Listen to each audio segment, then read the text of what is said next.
Oi pessoal, tudo bom?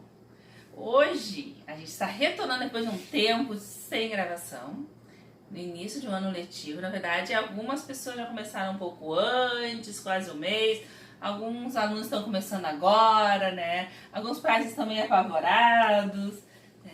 E a gente está começando essa nova fase de gravação, trazendo uma amiga muito querida minha, né? Minha colega, me aguentou 1 ano, 2 anos, né? Ela também me aguentou. E nós vamos falar de um tema que começa a surgir. Primeiro, né, a gente fica, quando é que começa as aulas? Material escolar, primeiro dia de aula. Chegou agora a hora do tema de casa. Do tema de casa. Né? E a Rosane vai conversar com a gente sobre isso. Né? E aí eu vou passar para te apresentar. Então, boa noite, obrigada pela oportunidade, Paula, né, de expandir o nosso trabalho para fora da escola, né, e para a rede.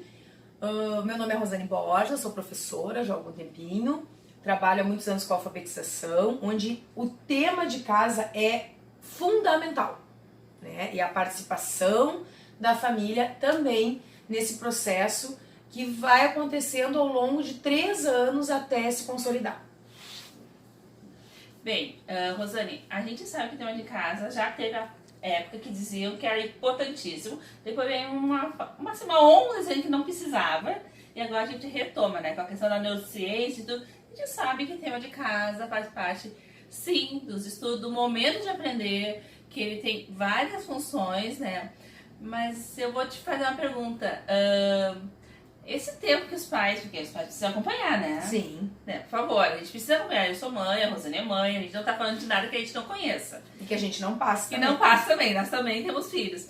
Então assim, a gente precisa acompanhar. Mas esse tempo que a gente fica ali com o filho acompanhando, às vezes um pouco mais de perto, um pouco mais longe, ele não é um tempo gasto, né? Ele é um tempo investido. Por quê? O tema de casa, ele não necessariamente precisa ser um período de 1 hora. De 40 minutos, ele não precisa ser uma coisa extenuante e cansativa. Ele tem que ser uma coisa produtiva, né? Uma coisa que tenha um objetivo. Isso é bem importante, sim. Toda atividade pedagógica tem que ter um objetivo. E o tema serve para isso. E é importante os pais participarem. Para a questão da segurança, porque muitas vezes a criança tem um medo de errar, às vezes não faz o tema por medo de errar. Então os pais tranquilizarem as crianças quanto a isso, né? De que sim, ele pode errar, de que sim, ele está ali para revisar o conteúdo, para aprofundar aquilo que foi trabalhado em sala de aula. E muitas vezes eu até digo para os pais, então precisa às vezes sentar ao lado. Tu tá ali, a criança tá na mesa, né? Na casa, tá sentadinha na cadeira, e a mãe tá na cozinha, tá fazendo a janta, né? Tá lavando a louça, o pai tá fazendo a janta também, né? Conforme cada família se organiza. E tu tá ali, a criança vai lendo, tu vai explicando, auxiliando. Não precisa sentar necessariamente ao lado. É isso que os pais têm que compreender. O que se precisa para se fazer o tema? Concentração, né? Nada de punição, não aquela coisa de ameaça. Se tu errar, se tu não fizer. Não pode ser um momento melodramático. Exatamente. Né? É um momento que tem que ser gostoso, porque é o início de toda uma caminhada de gostar de aprender, né? E eu e a Rosane, a gente conversa muito próximo, a gente tem ideias muito próximas, né? Porque eu concordo totalmente com a Rosane, né? Não tem que ser, agora eu vou sentar durante 1 hora lá no meu filho e vou fazer todo o tema com ele. Então tu vai acompanhar. Lógico, a gente sabe que quando pequenininhos estão na educação infantil, que já vem tema de casa, vai envolver mais os pais. Mas conforme vai passando, vai ter um distanciamento depois, de vez em quando vai ter que apertar de novo, sim, né? Tem que voltar. Mas isso vai acontecendo. E realmente, é legal essa ideia, porque eu fui criada assim, fazendo tema de casa na cozinha com a minha mãe, né? E a mãe acompanhava, eu ficava fazendo, né? E não era aquela coisa tipo, agora, que droga, fazer tema. Não, era gostoso. A mãe fazendo a atividade dela, sem TV ligada. Sem rádio. Sem rádio, isso é importante, né? E nem o barulhinho do WhatsApp. Exatamente. Né? Então assim, quando eu acho, não sei se tu concorda, mas eu acho que assim, tem um filho que vai fazer tema de casa, vai estudar. Em primeiro lugar, não pedir para ele parar ou fazer exatamente na hora do seu desenho preferido. Ou na hora da novela, das crianças, das meninas, né, crianças novela. Então assim, é um horário para não dar atrito.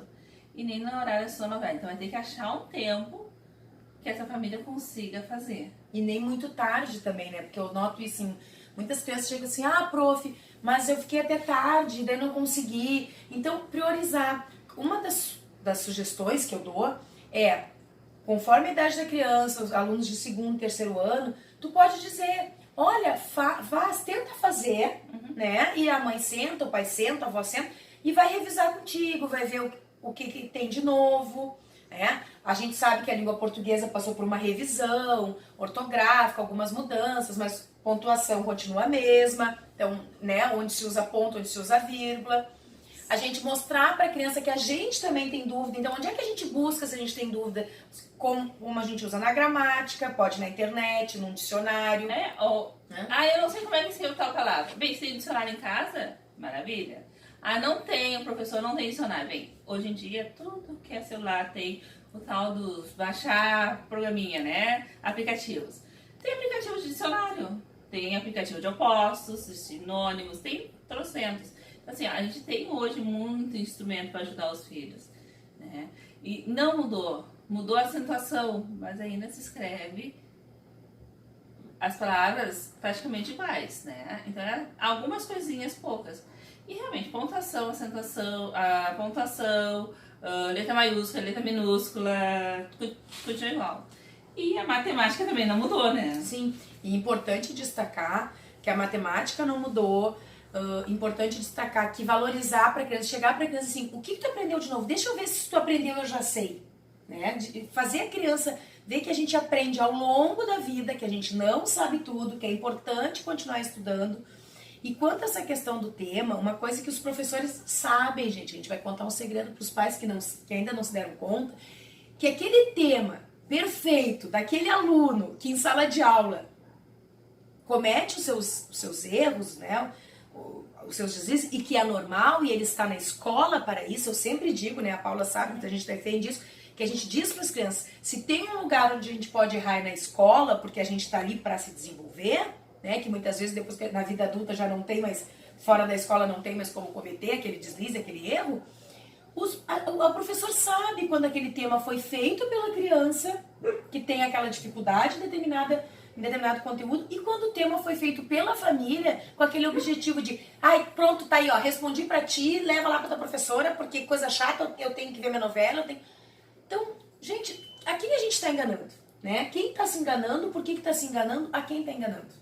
Sim, né? Que às vezes tu percebe porque vem tudo certo, e tu sabe que aquele não tá no processo de aprender. Assim, ó, muito importante, ajudar o tema de casa não é dizer a resposta, porque às vezes nossas crianças são inteligentes, elas vão lá e fazem, chega o pai com a mãe, mostra lá a continha de 7 mais 2 é 8. E o pai revisa, ele diz, não, meu filho, 7 mais 2 é 9.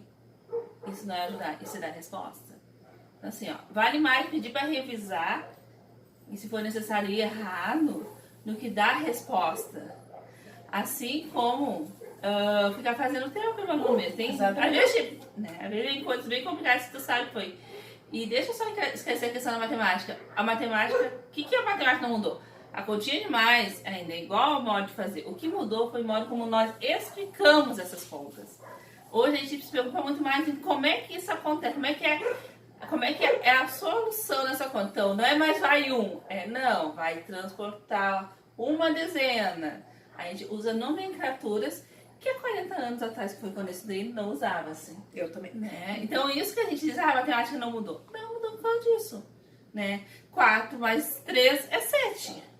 E que sim, a criança vai dizer, né? Quando o pai falar, pede emprestado, ele vai dizer, mas não é assim que a minha professora ensinou. E daí tu vai dizer, mas como que a tua professora ensinou? Porque não mudou. Então, é como a Paula explicou, mudou o modo, né? A maneira de como a gente explica para a criança que aquilo se realiza.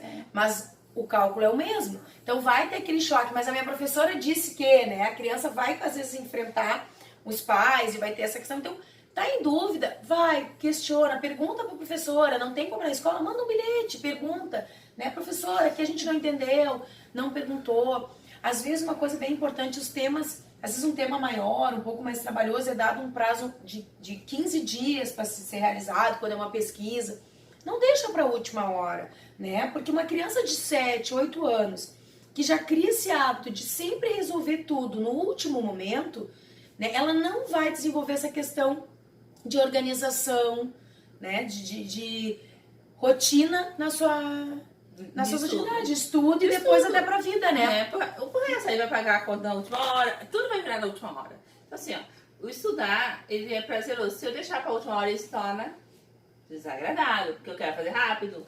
Então assim, ó, se puder ir fazendo devagarinho aos poucos, né, acompanhando, né, pra chegar lá no final ter um resultado legal, essa criança se sentir satisfeita, se valorizada nisso, é muito mais gostoso, muito mais útil para ela, né? E a própria questão assim, da autonomia, que às vezes eu vejo, e valorização também desse tema por parte da família, porque a criança, ela pode até não lembrar. Às vezes, realmente, ela esquece de avisar que tem tema, porque às vezes as pessoas falam, tem tema, e a criança, ai, não tem. Mas é que a criança, até criar o hábito, às vezes, esqueceu de fazer. O que acontece? Ela retorna no outro dia para a sala de aula. E daí a professora passa e diz, vamos ver quem fez o tema. Muitas vezes essa criança se sente constrangida, né? Ou um colega também pode fazer uma brincadeira porque ele não fez o tema.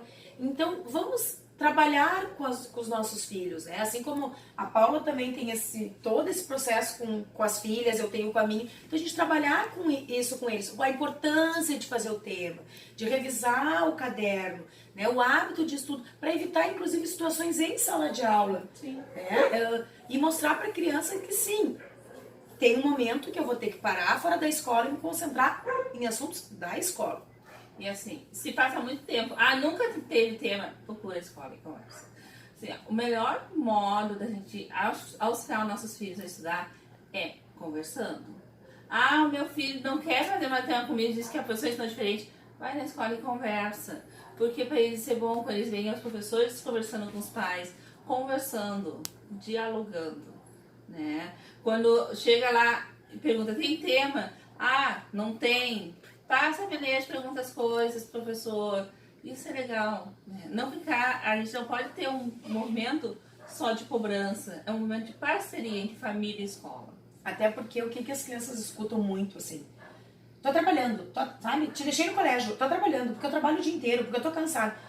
Então, aquele momento que a criança vê que tu estás ali dedicado a ela, mesmo que tu esteja lá lavando a louça, mas tu tá com a tua atenção nela, né? Não na televisão, no rádio, como retomando o que a gente falou, aquilo ali pra ela é o maior presente que tu pode dar, porque tu está dando atenção para o teu filho. 15, 20 minutos. Ninguém aqui está defendendo que os professores deem temas que levem horas. Não. Uma atividade, um exercício simples. Às vezes duas continhas, mas aquilo está retomando todo um conteúdo que foi trabalhado em sala de aula. E é importante essa revisão, é importante essa sistematização diária. Esse hábito é importante. Bem, mas o professor do meu filho não dá tema. Bem, então vamos fazer outro movimento.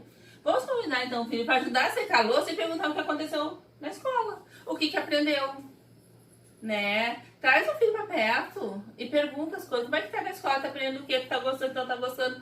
Mas não em tom de questionário. Mas assim como a gente deve contar nosso dia também, né? Se foi legal ou não foi legal o nosso dia, dialogar com o filho também, né? Que aí a coisa flui, né? Flui. E é importante também buscar alternativas. Hoje a gente tem vários sites educativos com jogos, com brincadeiras. Né? A questão, por exemplo, da tabuada, uma colega tem um monte de aplicativo.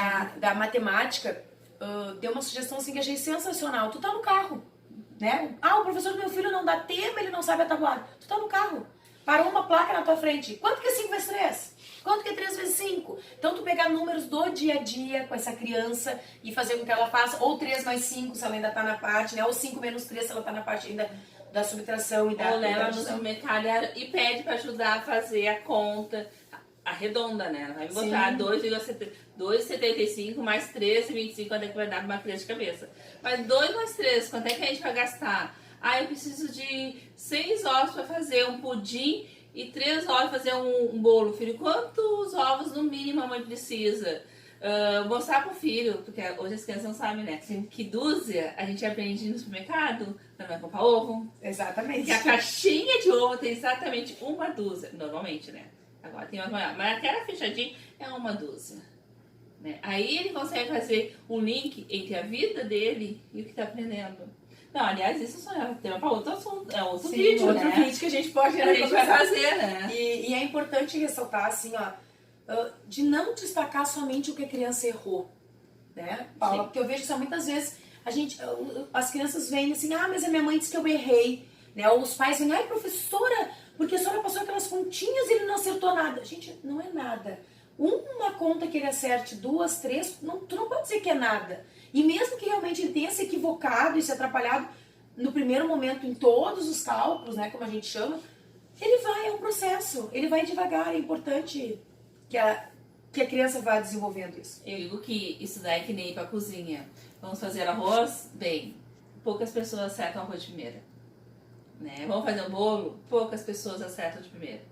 A maioria queima, fica assim, assado e papado, pra depois ficar direitinho, né? Rosane, eu acho que a gente vai parando por hoje, porque eu te quero outras vezes, senão vamos ficar... Muito bom, também as pessoas vão dizer, elas falaram mais tempo do que o tema do meu filho leva pra fazer. Exatamente. Mas, tu sabe, né, que é colcha de retalho. Então, eu gostaria que tu assinasse na nossa colcha. Vou no verde, verde da esperança. Vou botar aqui.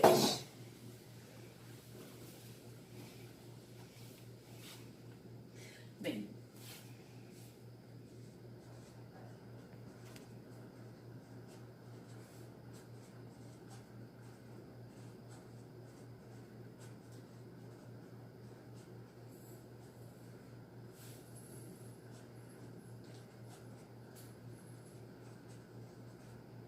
Ah, tem maleta linda, gente.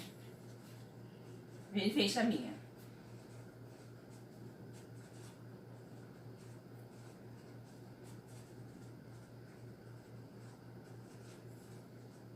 Posso datar? Pode. Então, obrigada, Rosane. Eu que agradeço, Paulo. Sempre à disposição.